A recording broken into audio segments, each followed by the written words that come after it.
Kimberley Roberts of SolefulYin, and I'm here every Thursday to dish out some really super cool ways where you can create that yinning at life vibe for yourself.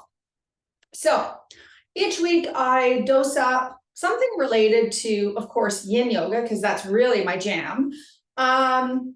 Traditional Chinese medicine, because that's also a high vibe thing for me. And I usually interweave sometimes a little bit of like information around breathwork and meditation, but definitely around mindset, okay? I'm very much focused and I'm really, really keen on sharing that connection between your thoughts, your emotions, and the effect it has on your organs, and ultimately the effect it has in your life, like what you create in your reality, right? Because here's the thing, we are all creators. We are all architects of our own life, and we are the only ones who are responsible for our life.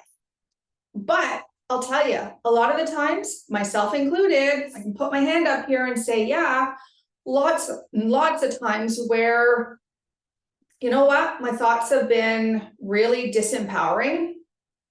And it's created emotions in my body where I wasn't dealing with those emotions. And so my body was suppressing them and basically holding them in my organs.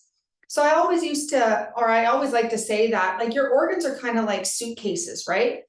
And they hold all of our emotions.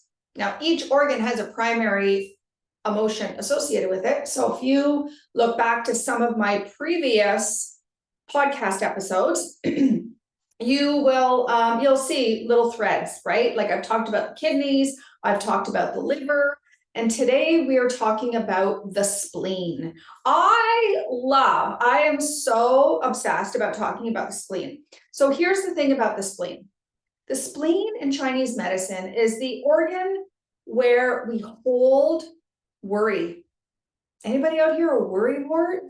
Me, yeah, for many years, okay? Like I lived in a vibe of worrying, always worrying, being nervous about stuff, right? Almost to the point where it was almost like an obsession, right?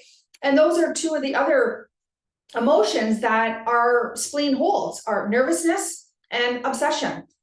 Not so great emotions to hold, right? But again, in Chinese medicine, our emotions are not good, they're not bad. They're just indicators of where you are at, okay? And you are the only person who can change and shift your emotional state. Nobody else can do that work for you, right? Like other people might try to jump in and give you a little hand here and there, but ultimately it really is your responsibility to change your thoughts. Because once you start to change your thoughts, you change your emotions. Once you change your emotions, you change the energy within your organs, okay? Like each organ in Chinese medicine, there's an energy in it, right? And so energy is meant to flow, right? Like if you think of energy, it's like a current, right? And it's supposed to be continuously moving. The problem is that when we get really stuck in these emotions and we don't process and release them, so instead we just shove them into the organ suitcases, right? Then what happens is we start to manifest dis-ease, okay? And then eventually we manifest disease if we're not really paying attention. And I'll tell you, that's what happened to me, right? Like this is how I ended up with a 12-centimeter uterine fibroid, 5 liver cysts, a thickening of the gallbladder lining, and a benign kidney tumor. Yeah, like that's a lot, right? Like that's a lot of shit to hold in your body. But I'll tell you something, it was all based on the fact that I wasn't processing. So a lot of what I was feeling was a lot of fear and a lot of frustration. So that's why I got hit real hard in the kidney area, in the liver, the gallbladder, and the uterus, right? The uterus in Chinese medicine is part of the kidney organ system. So it's part of the reproductive system. So that's why I got literally a 12-centimeter puppy growing in there that is now only 6 centimeters. Yes, I've been shrinking it, along with dissolving the liver cysts and stabilizing the kidney tumor, right? So how have I been doing all of this? It's all been based on my thoughts. So if I tie it back to the spleen, there was many, many, many years where I sat in an energy of continuously worrying. And then one day, something really profound kind of dawned on me. I was like, I'm kind of projecting out into the future when I worry. So when you worry, you're thinking about shit that hasn't even happened yet, right? Like your mind is rambling on about possible scenarios. Oh, this might happen. That might happen, right? And so we're projecting out to the universe these worrisome thoughts. And so the energy that you're putting out there is worry. And so that's what you're getting back. Yeah, like that's how it works, right? Like whatever you put out is what you get back. That's like the law of attraction, right? On a very basic core level. And so I realized that, oh, the more I keep worrying about this stuff, all of a sudden I was actually manifesting that stuff. And I was like, damn, like this is not what I fucking want at all. Are you kidding me? Like, I don't want this. And if I look back at my past, I can clearly, like I'm telling you, so clearly tell that, holy shit, like everything that I've manifested in my life has been based on what I have thought. Like I own full responsibility for that, right? And here's the beautiful thing. You might be just thinking right here in this hot second, shit, I'm doing the same thing that Kimberly's been doing. But here's the thing I want you to understand. Don't freak out, okay? Because your awareness is such a powerful, powerful gift. It is actually the biggest gift that you're ever going to get. So I want you to think about something. Whatever you're projecting out is what you get back, okay? You follow me on that one? And so you can change what you're projecting out. So instead of projecting out worry, how about you project out trust, support, and inner knowing, right? Like, how about you project out that? Because then you're going to start to get that back. And not only that, here's the thing. When you keep shoving all of your emotions into the individual organ suitcase, right? And you're creating more dis-ease in your mind, then you're starting to potentially create like disease in the actual organs itself, right? Because if you think about it, the energy, the essence of the energy in those organs is meant to move through you, right?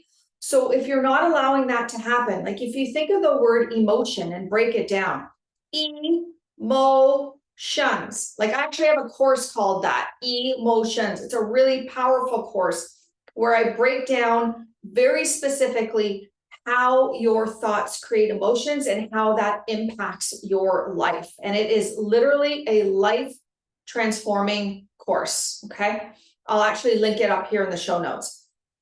But if you think about it, like if you're not allowing those emotions to move, then where do they go?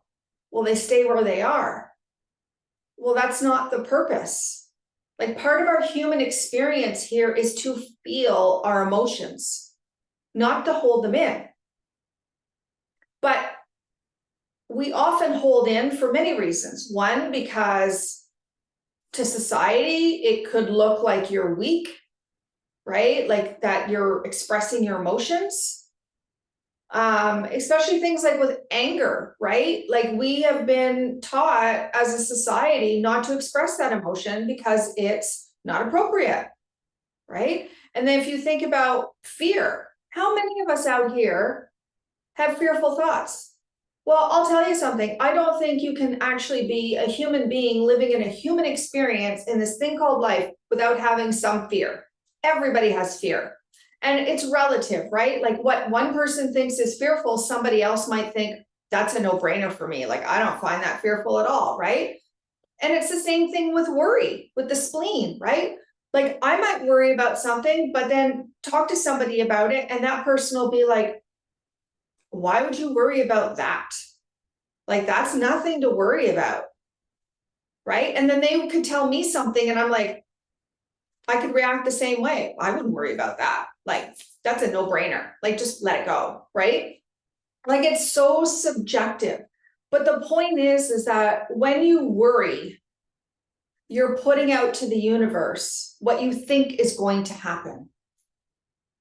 And worrying is just, it's a useless and senseless emotion. And I say this with the most compassion and the most love and the most respect to those of you that are listening to this, okay? Because I know what it's like to worry. Like I said, I spent most of my life worrying. And so, although I don't have anything like growing in my spleen that's not supposed to be there, I can tell you that when I worry, I energetically feel it in my spleen. I feel a heaviness in there. It feels like there's a rock stuck in my spleen that's just not moving, right? And then I start to digest really poorly, because the stomach in Chinese medicine is, or the spleen in Chinese medicine associated with the stomach, right? They're the two paired organs that work together synergistically. And so I start to digest poorly. And the spleen, what happens in Chinese medicine, spleen's a little bit different than how we think of the spleen, right? So the spleen, we often think of, it's an immunity organ, right, in Western medicine. And so in Chinese medicine, it's a little bit different. So what happens is when you eat something, when you digest something, right, your spleen takes the essence, the nutrients of your food, and it converts it into an energy, okay? And that energy is dispersed upwards towards the heart. And so if your spleen is not nourished properly, then your heart is also not going to get the nourishment that it needs, right? And then you live in a vibration of lack, of like no vitality, no joy, no fulfillment, no passion, right? And that's not how we are meant to live. Like, we have this beautiful soul inside of us, okay, that's living inside this human body. And I mean, if we were just a soul, life would be a breeze. Like, everything that we desire would be like, woohoo, like just coming in hot, right? But we have a human body that our soul lives in. And so this might be a stretch for some of you if you're listening to this thinking, what, there's a soul? Yes, we all have a soul. And the soul never dies. The soul continues on and on and on. When you pass, what dies is your physical body, but your soul moves on to another being, right? Like that's why when people ask me, are you afraid to die? I'm like, no, I'm not afraid to die, because I'm actually not going to really die. Like, my physical body's going to die, but my soul's going to move on to somewhere else, right? And another party to attend to. And so why do I want to waste my energy being in these lower vibrational emotions like worry? Because I know it's taxing my spleen. And not only that, it's now hurting my heart. And if my heart's being hurt, then my soul is not fulfilled. And the soul is here to be fulfilled. It's here to be nourished. It's here to be supported, right? And so I know some of you are probably sitting here thinking, well, it's so easy for you to think not to worry. Well, I'll tell you, every single day, there's often some worrisome thought that comes in. But here's where it's really different for me now than it was before.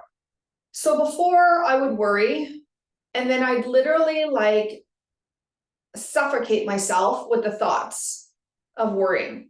And then, of course, that had a compound effect, and I'd start worrying about something else. And it was like a hamster on a wheel, and it was going round and around and around. And all it was just like, I thought this, and it made me worry. And then it was like, oh my God, well, if this is going to happen, well, now that's going to happen. And if that's going to happen, now this is going to happen. You see, like, and I just spiraled down the rabbit hole, right? And it often happens with any of the emotions, but for me, I found with worry, like, it really spiraled.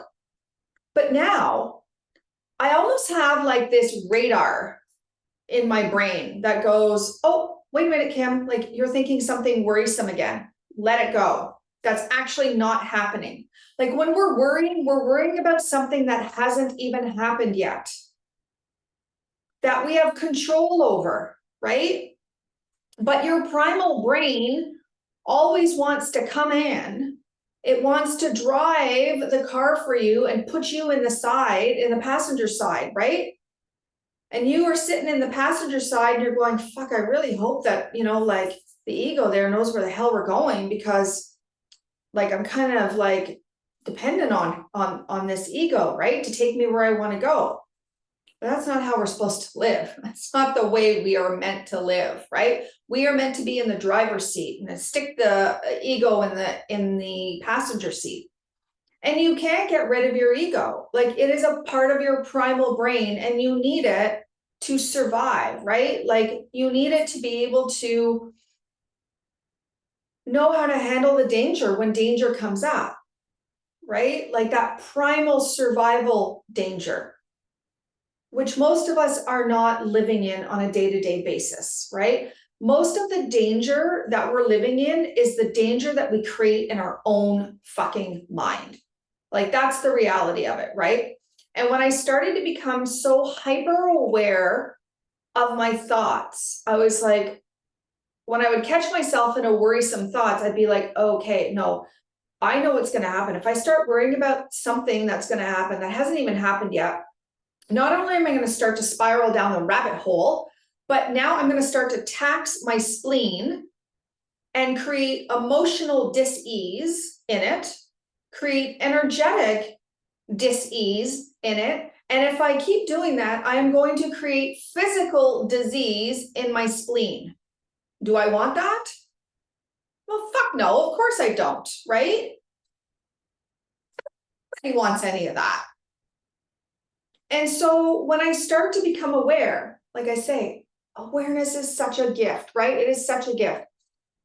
When you are aware, then you have a choice. Right in that hot second, the minute you become aware of your thought, you can go, all right, I can choose to believe that thought. I can choose to continue to believe that thought, or I can choose to think something else, right? Like, that's the choice you have.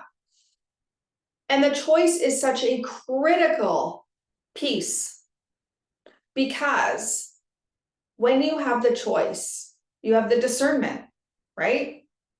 And that's so powerful. But you can't have the choice until you have the awareness first. Does that land? I hope it lands, because I'll tell you, it really lands for me, right? So when I know that it's like, okay, I'm thinking a thought and it's a less than serving thought, and I know that energetically and emotionally it's going, and potentially physically is going to weaken and damage some organ in my body, then I'm like, I have to consider, like, do I really want to believe that thought? Like, do I really believe it? And I'll often ask myself that. When I come up with something, I'll be thinking of something, and then I quickly realize that the thought is there. And then I'm like, but is that really true? Like, do I really believe that, right? And it gives me something to contemplate on, to think about. And maybe, yes, this is possible. Maybe the thought that I'm thinking actually is true, right? But maybe it's not. And then I have a choice. I can choose to continue to believe, or I can choose to move on to a different thought that feels a lot better, right? And it's not like a 180 different thought, because that's often what people will do, right? Like, I'll give you an example. Like, if you say, yeah, my health is 100% perfect and there is nothing wrong with my physical body. Well, I can't say that right now, because I still have some things that are, some growths in my body that are still there. And I know they're there because I can feel them. But I also believe, and I know that things are starting to shrink and have been. And I know that by feeling in my own body, but I also have like actual evidence. Like, I have ultrasound scans to show that things are shrinking, right? But I could easily choose to say, yeah, my body is 100% clear, healthy, and free of any masses. Well, that's, like, to go and to say that exact statement is a little bit of a stretch for me, right? But I can say, and here's the better feeling thought, I am working towards bringing balance back into my organs. I am working towards my organs being free and clear. I have evidence now that the masses that are in my body are beginning to shrink. I am actually feeling better in those organs, right? Like that's a better feeling thought. But to do a 180 thought from where you're at, you're basically just gaslighting yourself, right? It's like also saying, yeah, you have 2 cents in your bank account and you say you actually have $1 million in there.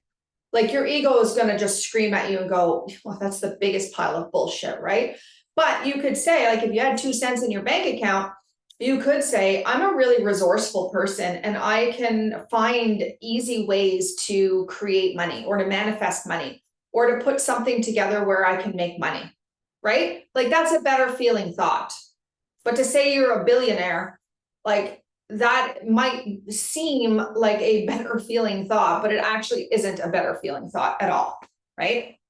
So you kind of got to use your discernment in finding that better feeling thought, but it really does work. And especially with worry, right? Because worry is one of those things where you're thinking about something that hasn't happened, that you have complete control over, right? Like even something like a tornado coming in. Do you have control that a tornado could actually come in and demolish your house? No. But what you do have control over is if it did hit, if you knew it was coming because Environment Canada or whoever your weather forecasting, association is, comes in and says you need to take shelter, and like you prep yourself, right? And then you also look for like potential organizations that are out there that are going to be able to help you if God forbid that happens, right? Like you have some control there, but you don't have control of whether the tornado actually hits your house or not, right? So you can control very much your reactions to things. And when you start to worry, you're thinking about things that aren't happening, that may happen, but they may not. But if what you're worrying about is things that you actually can control in your life, right? That's a different scenario. Then you can definitely reframe the thoughts and come out of that vibration of worry, which means you're also keeping your spleen happy, right? And the more that you're in the present moment, you're not in the future. And the present moment is where you create everything. That is where your creative energy comes in, is in the present moment. So pausing to be in the present moment is such a gift. And I do this with my yin practice. This is what I teach in my classes on my online platform, right? It's all about the pause. So the pause in the pose, the pause in between the pose, right? Which are moments of reflection, contemplation, and massive awareness if you choose to look at it that way and be really present to what is. And I'll tell you that, sitting in a butterfly pose for 5 minutes, is your mind going to get active on you? Hell yes, it is. Of course, it's going to start to wander and there's going to be conversations that are going to start coming up in your head, right? But you also have the discernment to look at those thoughts and to choose differently, to think something different, to believe something different. But when you're moving around and you're like a hamster on a wheel and you're going round and round and round, you're going from one thing to another all day long, there is no pause there. And there is no pause, then there's no power. You have no power if there is no pause. I really want that to hit. Like I really want that to land for you. If you don't have the pause, you don't have the power. Because the pause often brings in the awareness, and the awareness brings in choice, and choice brings in clarity, right? And that's how we create, when we're clear of what it is that we desire.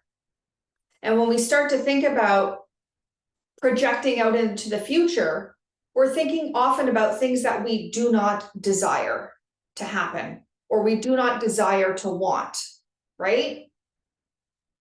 And so why not come into the present moment and ask yourself, well, what do I want right now? What do I want? I know what I don't want because I just finished thinking about that. So it's okay to acknowledge, yeah, I don't want this or I don't want that, but don't live there, right? Acknowledge it so you can let it go. And when you let that thought go, you let the worry go along with it. Like that's a compound effect. And this is what I love about when I bring in my breath work or my meditation, or even like when I'm doing reflexology, like playing with my feet, or I'm doing acupressure when I'm, pinning myself on certain pressure points on my body. Like I'm clearing out the energetic, emotional, mental, and physical blockages that are being held inside my body and in my organs. And everything is starting to move freely. And I'm doing the same thing when I'm practicing yin. It's just in a slightly different way of doing it, right? With yin, you're stretching out the connective tissue and the fascial layers that run throughout your whole body. And within those layers, this beautiful energetic meridian system, this Chinese medicine meridian system, lives in there. And this is, partially where we hold some of our emotions, and then, it's fed up into the corresponding organ, right? Because each meridian channel has an organ that it feeds up into. So I want you to kind of think of like a meridian channel as like a garden hose.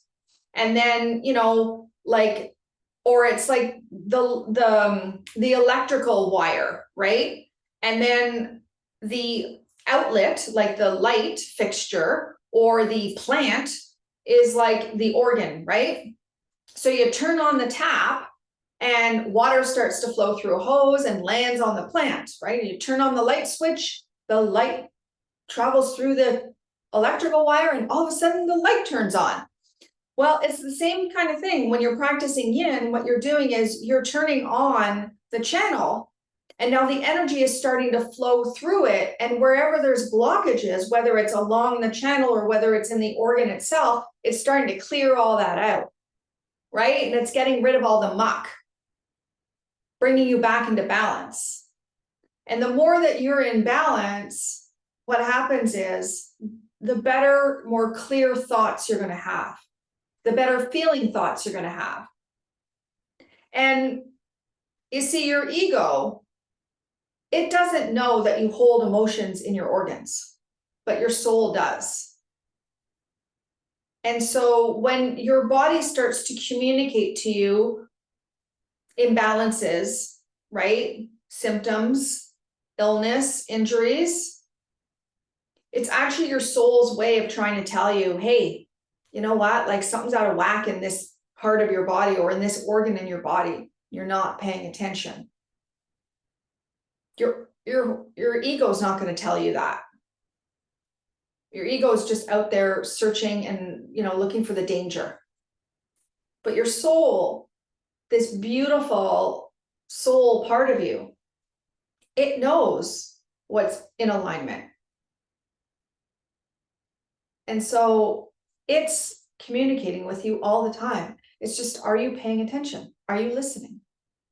This is where your pause comes in, because the pause is your invitation to listen to your soul.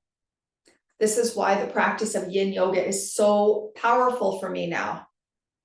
It very much used to be in the past about, making sure that the organs were healthy. But I was looking at it from just the physical organ health. But I didn't have the depth of knowledge that I have now around the association of the mind creating the emotions, and those emotions being stored in the applicable organ suitcase, right? Like I didn't have all that depth of knowledge, but now I do. And this is what I'm starting to teach my students, right? In my creator membership, where it's like every month we're going to have a literally life transformative and embodiment theme-based masterclass where I'm going to dive in really deep on a specific topic. And then I'm going to give you the embodiment work to do it along with it, right? Because I'll tell you, if you've ever sat through like a webinar or a seminar or a course or read a book, like you feel really inspired at the time, right? But then it's afterwards, it's like, and now what do I do? I don't know. I really don't know what to do. And so what happens? You give up. And a lot of people don't always learn just by hearing things, right? Just by applying, like hearing the theory behind it. A lot of people, myself included, are very visual and need the practicum to learn. And so this is why for me, like I work with a mentor right now, and I always get embodiment work because that to me is what gives me the context and kind of puts the pieces of the puzzle together. Without it, I'm inspired for like the 90 minutes or maybe a half hour afterwards. And then it's like, well, now what happens when life actually comes at me and it's like, shit, I got to deal with this stuff. I don't have any tools to actually like help me. Like, what good is it? So for me, having the embodiment work to give you through the practices of breath work and meditation and reflexology and acupressure and yin yoga. Yeah, it sounds maybe a little woo-hoo to some of you, but I'll tell you something.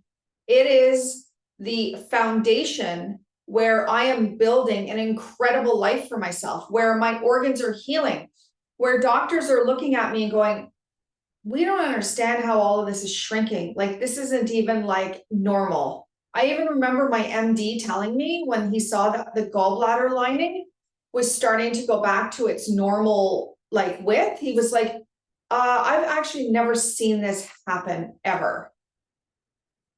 I was like, yeah, well, I guess I'm not 1% of the how many billions of people in this world where, yeah, I'm the anomaly, I'm the unicorn. No, I'm not. It's called, I'm using the power of my mind. Like I work with cancer patients in my reflexology practice. It's actually a huge part of my practice is working with cancer patients. And I have seen more times than I can count on my hands, patients who have come out of like stage 4 of a cancer and the oncologists are going, what the fuck? Like you should be dead by now. I actually remember one of my patients, she had 3 different types of cancer. Okay. Every one of them stage 4. And she came out and she's still alive today. And her oncologists are always just like, we don't get it. And she's like, I just believed that I was going to heal. And she did. Now, did she do things like, did she engage in the Western medicine protocols and some Eastern medicine protocols? Absolutely. She just didn't sit there and like think certain thoughts, right? Like she had to actually take the inspired actions along with it, right? And that's another piece that people will often miss is they might think certain things, but then they're actually not doing anything to move forward towards whatever it is that they desire. Like you got to give the universe a little bit of help here, right? So if you want to give your spleen some help, stop worrying. Start thinking better feeling thoughts. Start being in the present moment. Stop projecting out into the future shit that hasn't even happened, that may never actually happen, to be honest with you. Maybe some of it will, and maybe some of it won't. But I'll tell you one thing, if you keep projecting it out there, sure as hell are you ever giving evidence that it will happen. It's like a boomerang. You're throwing out that boomerang, and guess what? You're getting it right back at you. So start to think differently and start to take different inspired actions towards what it is that you desire, for what you do want, that you want to see return back to you. And I promise you, if you start to do that, your life is going to change. And I can say that with 100% conviction because you know what? I'm actually living that embodiment. I'm living that transformation myself, where I am completely and have been changing my life for the last year. And I'll tell you, I still have those moments of worry and fear and doubt and anger, right? Like, I'm human. I know that these emotions are part of the human experience. But I'm so much more aware of when I'm starting to spiral downwards, and I shift like that. And I will tell you that my practices, these foundational practices that I live every day, that I teach my students every single day, that I teach my patients every single day, these tools are what are helping them to live their, what I call yinning at life vibe. So if this is something that is really starting to spark the interest in you, come and join me on my platform. My creator membership is unbelievable. There is nothing else out there like it. You get access to all my live stream classes, all my on-demand classes, all the archive practices that I have up there. Every month, you get access to a free, powerful, life transformative and embodiment theme-based series. And this isn't just about like, oh, let's get stretchy and bendy. Like, it actually has nothing to do with that. This is about giving you the tools to be a creator in your own life, to be the architect of your own life. That's what this creator membership is for. So you can come and join me. You can join me monthly or annually. And if you just want to start out by just taking a class here and there, just to get a sense of my vibe, you can absolutely just drop in for a class, or, I've got courses, I've got master classes, I've got ebooks that you can even download. All right. So thank you so much for listening and pressing play today. If you haven't seen or watched some of my other podcast episodes, go ahead. Some of them are really cool. If you're really new and this happened to be the first one that you listen to, and you're more intrigued about how the emotions and the organs and your thoughts work, go to episode 4, I think it is. It was a #1 ranking episode in my category. And it's all about the association, that connection between your thoughts, your emotions, and your organs. So anyways, I will see you next Thursday. Thanks so much for listening in today.